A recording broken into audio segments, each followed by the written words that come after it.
गुरुवार के दिन आपको यश नहीं मिलेगा, तो बेलपत्री के पेड़ के नीचे हल्दी का शिवलिंग का निर्माण करो। हल्दी पिसी हुई हल्दी का शिवलिंग का निर्माण करो, उसका पूजन कर कर घी का दिया लगाकर भगवान शंकर की वही हल्दी का शिवलिंग का तिलक अपने हृदय पर चाहे पुरुष हो चाहे स्त्री हो, अपने हृदय पर कंठ के पास उस तिलक को लगाएं और बाबा का विसर्जन उसी बेलपत्री के पेड़ के नीचे जल डालकर कर दें। महाराज यश मिलना प्रारंभ हो जाता है। केवल ये यश के लिए ही नहीं होता, इसका एक क्रम और है। मान लो आप किसी मीटिंग में बैठे हो, किसी अच्छी जगह पर बैठे हो, किसी कंपनी के इंटरव्यू में बैठे हुए हो, आप किसी कार्य के लिए जा रहे हो और वो कार्य बहुत जरूरी है कि इस व्यक्ति से मुझे ये पैसे निकलवाना है, इस व्यक्ति से मुझे ये काम निकलवाना है, और वो व्यक्ति बहुत दिन से हाथ में आ ही नहीं रहा, तो उसके लिए भी ये कार्य किया जाता है। अर्थात कीर्ति शुद्ध हो, पवित्र हो और यश की प्राप्ति। लक्ष्मी, वो कौन से दो स्थान हैं जहां तू जाना पसंद नहीं करती? लक्ष्मी, वो कौन से दो स्थान हैं जो व्यक्ति धारण करता है तो उस व्यक्ति के पास में से 2 साल में, 4 साल में, 6 साल में, 8 साल में तो रुष्ट होकर चली जाती है? वो स्थान कौन से हैं? तो 2 स्थान माता लक्ष्मी ने बताए हैं। पहला, फूटे हुए बर्तन में भोजन करना। कौन से बर्तन में? जम के बोलिए जरा।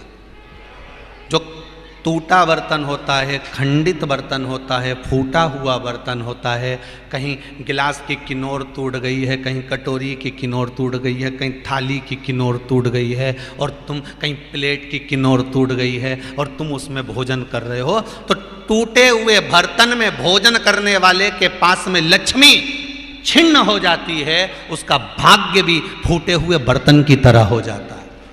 ये लक्ष्मी का। और दूसरा,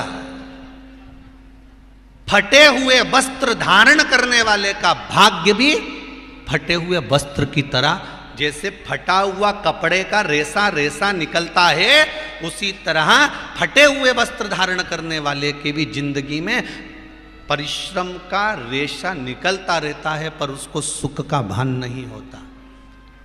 आज के जमाने में ये फटे हुए कपड़ों का फैशन आ गया, ये बड़ा दुख की घड़ी है।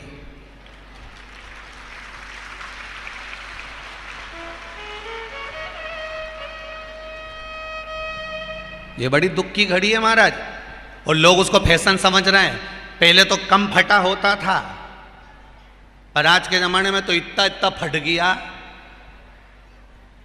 ऐसा लगता है कि दिवाली का बम चलाने गया था दीपावली पे और बम कपड़ों के बीच में से फट गया। इसलिए वो कपड़े कब पहनेंगे तो ने अब पहन लिया। शास्त्र कह रहा है, लक्ष्मी कह रही है माता पार्वती को कि 2 जगह पर अगर ये 2 क्रम जिस जीव के होते हैं उसके पास में से लक्ष्मी 5 साल में। हम कई बार कहते हैं इन बच्चों को नहीं मालूम, इन नवयुवक लड़कों को नहीं मालूम, इन नवयुवक बेटियों को नहीं मालूम कि फटे हुए कपड़े पहनने का फल क्या है। आज नहीं, विवाह कर कर जब जाएगी तो मायके से जब ससुराल जाएगी, तूने कुंवारी अवस्था में तो खूब फटे हुए कपड़े पहन लिया ने, मम्मी मैं तो जीन्स लूंगी ने, ये लूंगी, तू तो खूब फटे हुए पहन, पर वहां जब जाएगी तब मालूम पड़ेगा कि रोना किसको कहते हैं।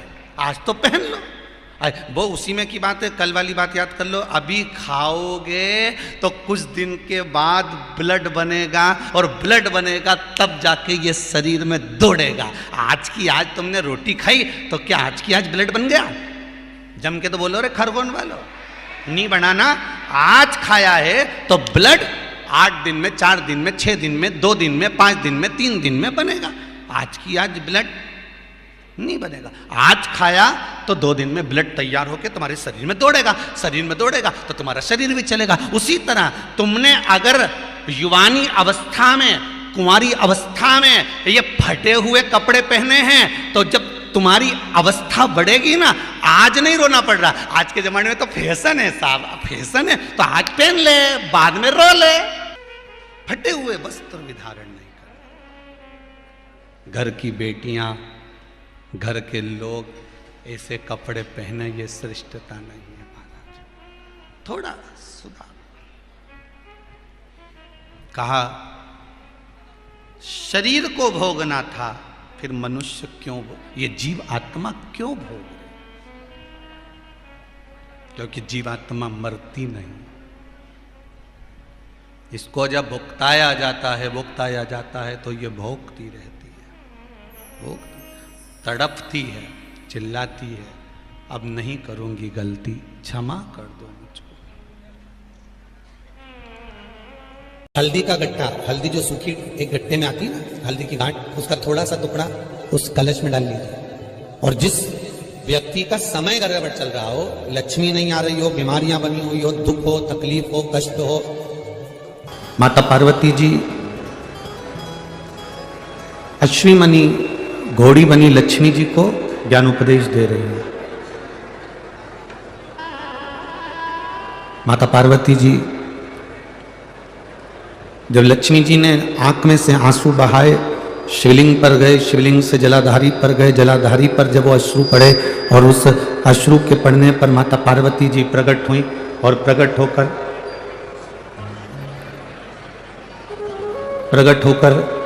माता पार्वती जी जब सम्मुख में आई, माता पार्वती जब सामने आई तो उन्होंने लक्ष्मी जी को समझाया। माता लक्ष्मी से कहा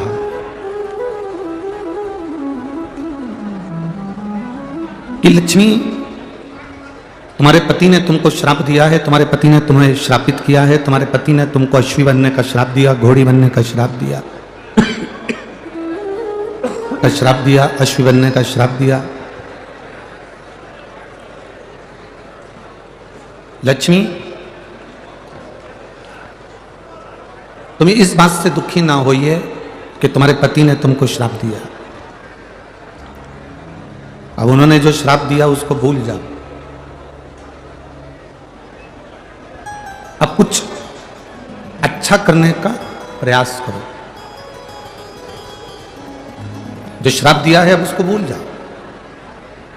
और हम भी आपसे यही कहेंगे कि अगर कोई आपको गाली दे दे, कोई आपको अपशब्द कह दे, कोई आपको ताना दे दे, कोई आपको आड़ा टेढ़ा बोल दे, वो कह दिया, कहने के बाद आप उसको भूल जाइए। उसने कहा, आप उस बात को भूल जाओ। अब बहुत दिन तक अपने बुद्धि में लेकर बैठ जाना, बहुत दिन तक अपनी चित्तवृत्ति में लेकर बैठ जाना कि उसने मेरा अपमान करा है, उसने मुझे गाली दी, उसने मुझे अपशब्द कहा, उसने मुझे आड़ा टेढ़ा कहा, टेढ़ा बोल दिया, बार बार अपनी बुद्धि में उसको घुमाना, अपनी चित्तवृत्ति में लेकर आना, ये श्रेष्ठ नहीं है। तुमको कोई गाली भी दे देना, अपशब्द भी कह देना, अगर तुम्हें कोई आड़ा टेढ़ा भी बोल देना, कोई आपको अपशब्द कह दे, आड़ा टेढ़ा कह दे, कोई गाली भी दे दे, तो भी शिव महापुराण की कथा कहती है कि आपको उससे बोलचाल बंद नहीं करना। सास ने कुछ शब्द कह दिया, बहू ने कुछ आड़ा टेढ़ा कह दिया, या किसी ने कोई शब्द कह दिया और आपने बोलना चालना बंद कर दिया, शिव महापुराण की कथा कहती है ये कभी ना करें। शब्द भी कहा है, किसी ने आड़ा टेढ़ा भी अगर बोला है, किसी ने अपशब्द भी कह दिया, ताने भी दे दिए, गाली भी दे दी, हमको बोलना बंद नहीं करना है। बल्कि कारण क्या होगा? जिसने गाली दी है, जिसने अपशब्द कहा है, जिसने ताना दिया है, तुम्हें उसका जवाब नहीं देना है। तुम तो बाबा पर एक लोटा जल चढ़ाते रहो और हर हर महादेव कहते रहो, जवाब तुम्हारा भोलेनाथ खुद समय आने पर दे देगा, तुम्हें उसका जवाब नहीं देना। सीता जी ने भी आज खीर बनाई और माता जानकी ने जब खीर बनाई, दशरथ जी के लिए, कौशल्या मैया के लिए, कैकेयी मैया के लिए, सुमित्रा जी के लिए, सबके लिए परोसा, सबके सामने रख दिया। और कैकेयी मैया के सम्मुख में भी खीर रखी, सुमित्रा के सम्मुख में भी खीर रखी। और माता सीता अंदर रसोई घर में गई और रसोई घर में जैसी जानकी जी पहुंची, इतनी देर में ऐसी तेज हवा चली, ऐसी तेज हवा चली कि कचरा उड़ा और उड़कर दशरथ जी के कटोरे में जो खीर रखी थी उस खीर में चला गया। एक तिनका उस कटोरे में जाकर गिर गया।